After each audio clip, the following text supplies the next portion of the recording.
I can't afford to not be focused. Can I get us to say this confession, and everybody watching, put this in the room in all caps.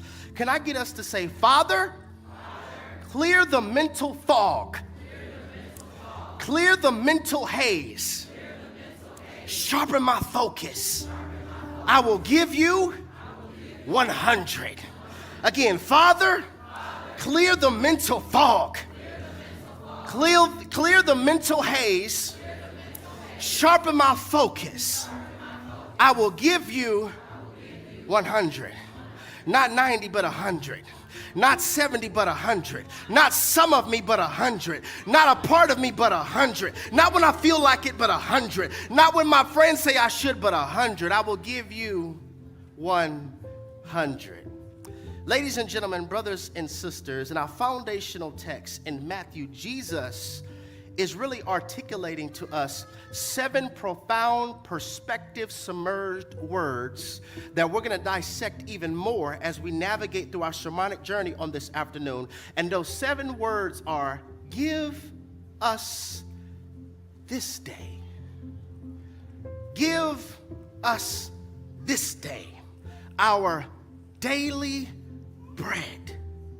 Peter says, now, if you're going to get the daily, you're going to have to be alert, meaning focus. Have mental sobriety, focus. You must have a sober thought process, focus. You must have some sober methodology to the way you process content, intel, and information. This means your head has to be clear. You need to be alert, because for this season of my life, maybe it's just me, for this season of my life, my focus is too critical. Maybe it's just me, Miss Flowers. My focus is too critical. I have to protect my focus. I can't afford to be high.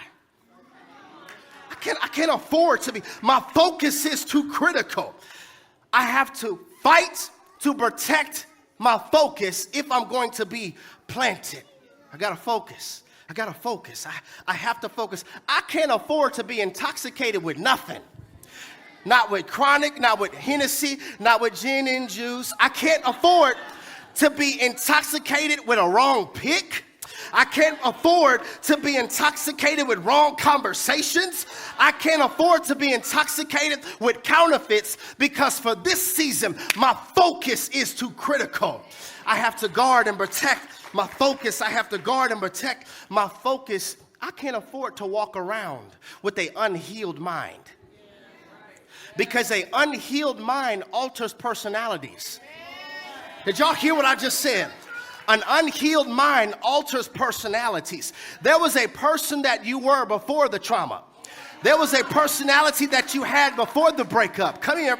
There was a personality that you had before that event that was needed for your assignment, that was needed for your destiny, that was needed for your calling. And the enemy will try to partner with trauma to alter your person, and you'll walk around with an unhealed mind and claim a personality that's not yours. So I got to heal. I gotta heal to get the version of me back that God created for me to have. I can't afford to walk around with an unhealed mind. Somebody shout, I gotta focus. I gotta focus. I can't afford to walk around and not have mental sobriety. Why, Pastor? Because you have an enemy. Are y'all seeing how this connects? You have an enemy. So not only is there a fight to be planted when everything else around you is telling you that quitting is a viable option. Not only is it a fight to be planted when you're grinding and hoping and praying and believing, but you don't see any fruit yet. Not only do I have to fight that, not only is it a fight because your mama and them, your friends and them are telling you it's not worth it. It don't require all of that. Not only is it a fight to be planted because I keep on leasing my ear to unplanted people. Did y'all hear what I just said? I'm telling you prophetically, one of the worst things you could do right now in this season is to befriend unplanted people. Because it's going to be harder for you to be in the will of God when your circle is cool with not being in it. See that? See, I know. It's going to be harder for you to be in the will of God when your friends are cool with being out of it. Not only is that a fight, not only is it a fight to believe when everything is telling me to doubt, I have to also fight to stay focused. Fight to stay disciplined. Fight to believe. Somebody say fight. I want you to know what focus really means. I have several definitions, so you have to be ready. First definition of focus is the pursuit and the protection of wisdom. When you are focused, you are pursuing wisdom and protecting the wisdom you have, which is always a key on how you know when the enemy is behind somebody in your life when they try to get you to engage in unwise activities. Because to be focused is for me to pursue and protect wisdom. I looked this up in the Hebrew and it messed me up. In Hebrew, the word focus means centralize. Centralize. So when I say I'm focused on the Lord, what you're really saying is I've made him my center. This is so good. When you are focused on the kingdom, this means the kingdom is my center. So the center of my marriage is kingdom. The center of my thinking is kingdom. That's what it means to be focused, is to have him at the center. Now, remember I said this series is a series designed to get us to produce fruit, right? So this mango is about to preach a sermon. The way we can identify what fruit is all fruit has seeds. Any fruit that is seedless has been manipulated by man. It's a whole sermon. Anything that's seedless, girl, this ain't got no seeds in it. Man has manipulated it. And most of us prefer things that are seedless. Is it boneless chicken wings? Chickens have bones. I need bone. No, it has been manipulated by man. And so we look for things that have been manipulated, but then complain about manipulative people. Every fruit has seeds in it, and you know where they are? At the center. Now look, this mango, when it started to grow, it didn't grow from the outside in. It started to grow from the inside out. What if the reason we don't see our prayers in operation is because we're asking for outside? When God is saying all of the stuff that you want on the outside will happen once I focus on the inside. Is this making sense? So the growth has to happen from the inside. And then once the growth happens on the inside, you know why you don't see the seed? Is because I protect my seed. All men protect your seed. This is not even in my notes. Protect your seed. It's not just how fine she is. It's a pattern of the enemy to foster broken households. You protect your seed from the inside out. There was a song. I don't know if y'all remember it. I mean, I'm new school, but I grew up old school. The song we used to sing in Vacation Bible School, they'll say, Jesus, you're the center of my joy. Y'all remember that? And then we would all come together. All that's good and perfect comes from you. You're the heart of my contentment. Oh, for all I do. Y'all sound good. Jesus, you're the of my joy. They were teaching me as a little boy, keep Jesus at the center. You know why you have so much anxiety? It's because your problems are at the center. You know why your lust is on fire? It's because your lust is at the... You know why your marriage is on life support? It's because your will is at the center. But focus in the Hebrew means centralized. Can I go a little deeper? Can I go a little deeper? The prefix cent means 100. So good, y'all. The prefix cent means 100. Like a cent is 100th of a dollar. Okay? Keep going. The concept of percentage means per 100. 50% chance of rain, 60%. It is per 100. In fact, century means 100 years. Y'all getting this? Centimeters is 100th of a meter. So when you're focused, you giving 100. It's so powerful, y'all. When you're focused, it means for this season, for the rest of my life, I'm giving this 100. You do not have the right to remain silent. I want y'all to work with me. Left side, I'm going to ask you, what do you give? And y'all shout 100. And then on the right side, I want you to say nothing less. So you're going to say, you give 100, right side, and nothing less. You give 100, right side. You give 100, right side. Hold on, y'all left too. Why y'all just quiet? I didn't forget about y'all. All right. So left side, what do you give? 100. Right side. What do you give? 100. Right side. It hurts. What do you give? 100. Right side. Divorce. What do you give? 100. Right side. It hurt my heart. What do you give? 100. Right side. Prayer hasn't happened yet. What do you give? 100. Right side. Somebody say nothing less. Say nothing less. That's what God wants. When you're focused, I give it 100 and nothing less. Can we go deeper? Can we go deeper? In the Hebrew, the word sent also means fire.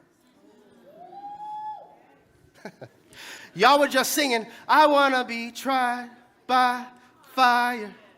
Purify. And God's like, do you really know what you're saying?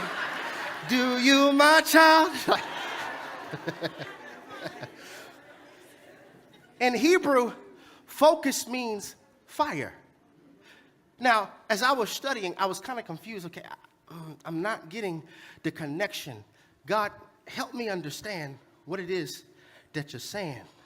And this magnifying glass preached to me. I had to call my mom and say, man, this blessed my socks off. Because we are the light of the world. When light focuses, it starts fire.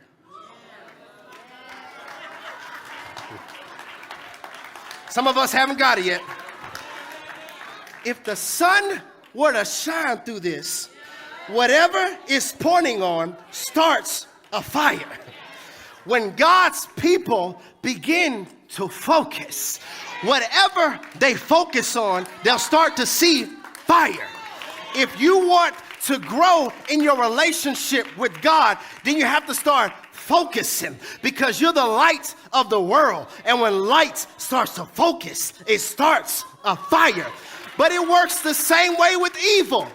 If you're focused on explicit websites and you're focused on pornography, in your spirit, it starts a fire. This is so powerful, y'all. Whatever you focus on starts to burn. I just got so many problems. You know why? It's because with that problem, we're focusing on it. So it's starting to burn. So now I'm wondering, it's almost the first. It's almost the first. I don't know what I'm going to do. It's because I'm focused on an object that's causing for there to be a fire of worry in my soul. But Jesus is trying to get us to understand on today, if my people could focus on heaven, I want the kingdom to come in the earth as it is in heaven. And so, Jerry, I need you to preach to my people. If they're going to be planted, they're going to have to focus. Can I go a little deeper? What does the devil do when God's people get focused? He sends firefighters. They didn't get it, Warren. They didn't get it. Focus starts a fire. When hell sees you're focused, he sends firefighters. We call them distractions. We don't even recognize this. Ooh, y'all, I'm trying to okay, teach, calm down. Calm down. I want us to understand this. So when you start to burn in your devotion, the enemy tries to put it out. When you start to burn in your prayer life, he tries to put it out. What if I told you the reason Satan always tries to put out your fire is because fire scares him? Come here. Why does fire scare the devil? Because it's a prophetic reminder of his end. Did y'all hear what I just said? It's a prophetic reminder of his end. See, if you want to torment hell, catch on fire. If you want to torment the devil, catch on fire.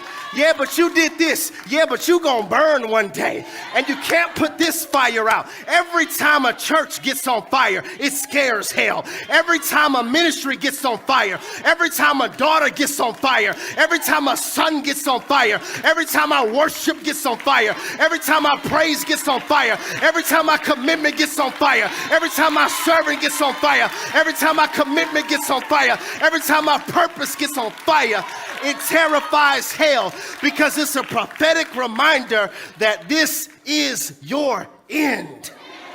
I just feel this, y'all. Can we terrify hell and have a fire praise in the house right now? This is what revival sounds like. I'm focused. You can't put out my flame, I'm focused. You can't put out my passion, I'm focused. You can't put out my joy, I'm focused. You can't put out my peace, I'm focused. You can't destroy my marriage, I'm focused.